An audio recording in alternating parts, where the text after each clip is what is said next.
پاکستان کی تاریخی سفارتی کامیابی، پاکستان اور قطر کی ثالثی میں امریکہ ایران کے تکنیکی مذاکرات شروع۔ قطری وزارت خارجہ کے مطابق پاکستان اور قطر کی ثالثی میں امریکہ ایران مذاکرات سوئٹزرلینڈ میں شروع ہو گئے۔ امید ہے کہ یہ ملاقاتیں مفاہمتی یادداشت کے تمام نکات کے ساتھ جامع اور مستقل معاہدے کا باعث بنیں گی۔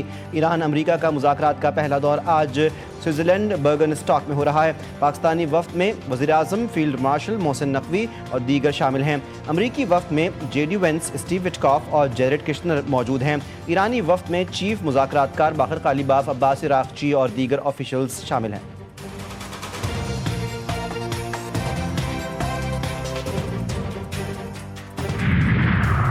مشرق وسطی میں امن کا قیام ہماری اولین ترجیح ہے۔ صدر ٹرمپ کا شکریہ ادا کرتا ہوں کہ ان کے ویژن سے ہی یہ سب ممکن ہوا۔ امریکی نائب صدر جے ڈی وینس نے لیک لوزن سمٹ کے کانفرنس ہال میں اپنے خیالات کا اظہار کرتے ہوئے کہا کہ وزیراعظم پاکستان میرے اور صدر ٹرمپ کے قریبی دوست ہیں۔ پاکستان کے کردار کو دنیا بھر میں سراہا گیا۔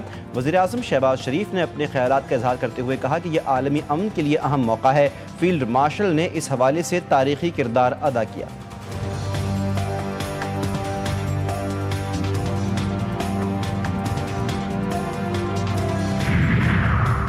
امریکہ کی مذاکرات کے ساتھ دھونس اور دھمکیاں بھی جاری۔ ٹرمپ نے دھمکی دی کہ ایران لبنان میں اپنے پراکسیز کو گڑبڑ کرنے سے روکے، ایران باز نہ آیا تو ہم اس پر دوبارہ بہت سخت حملہ کریں گے۔ امریکی صدر نے سوشل میڈیا پر اپنے پیغام میں ہرزہ سرائی کی کہ ہم ایسے ہی حملہ کریں گے جیسا پچھلے ہفتے کیا تھا، بلکہ اس سے بھی زیادہ شدید کہا کہ اسرائیل نے مجھے بہت مایوس کیا ہے۔ ہماری توجہ ایران کے ساتھ حتمی معاہدے پر ہے، اگر معاہدے تک نہ پہنچے تو ہرمز میں ٹول ٹیکس لگائیں گے۔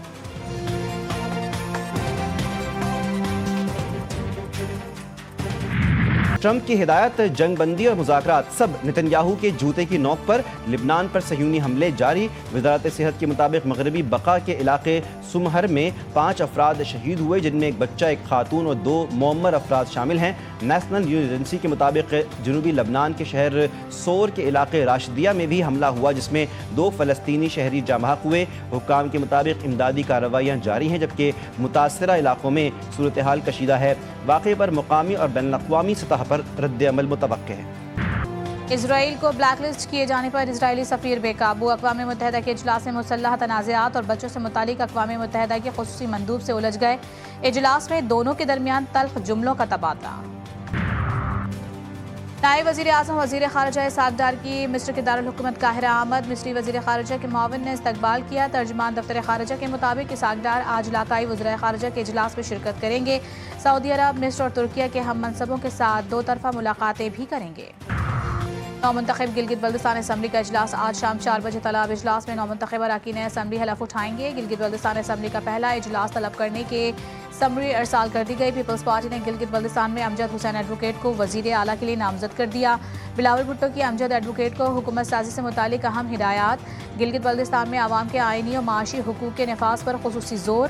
پیپلز پارٹی قیادت کا گلگت بلتستان میں حکومت سازی کے عمل کو تیز کرنے کا فیصلہ۔